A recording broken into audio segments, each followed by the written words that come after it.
ప్రియులారా, నేటి వాక్య ధ్యానము యెషయా గ్రంథము 22వ అధ్యాయము 19వ వచనం.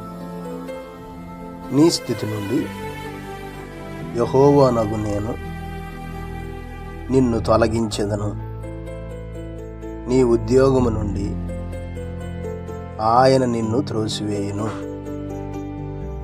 ప్రియులారా, ఈ మాటలు గృహ నిర్వాహకుడగు షబ్నా అనే వ్యక్తిని గురించి రాయబడ్డాయి.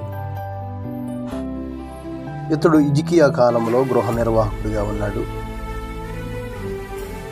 ఇతడు తనకిచ్చిన స్థితిని బట్టి యజమానునికి లోబడుటకు బదులుగా, దేవుణ్ణి స్తుతించుటకు బదులుగా తన గొప్పతనమునే చూపుటకు ప్రయత్నించి బాధ్యతారాహిత్యంగా జీవించుటను బట్టి ఈ మాటలు దేవుడు తెలియజేయుచున్నాడు.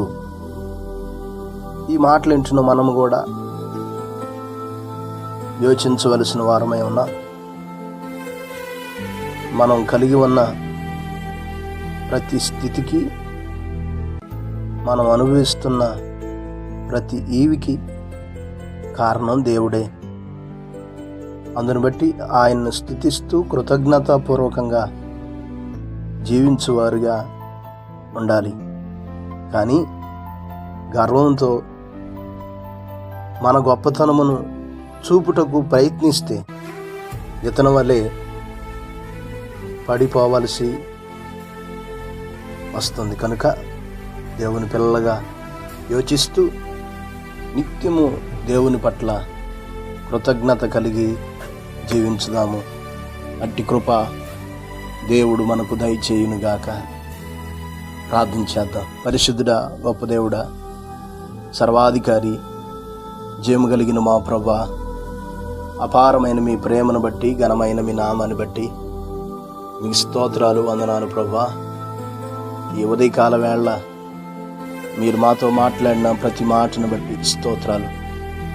మా ప్రియులైన బిడ్డల కొరకు ప్రార్థిస్తున్నాం తండ్రి. ప్రతి బిడ్డను మీరు జ్ఞాపకం చేసుకోండి ఆయన.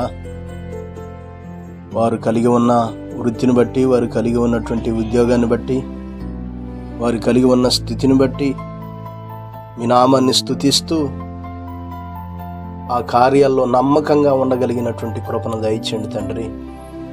ఈరోజంతా మీ సన్నిధిని తోడుగా ఉంచండి.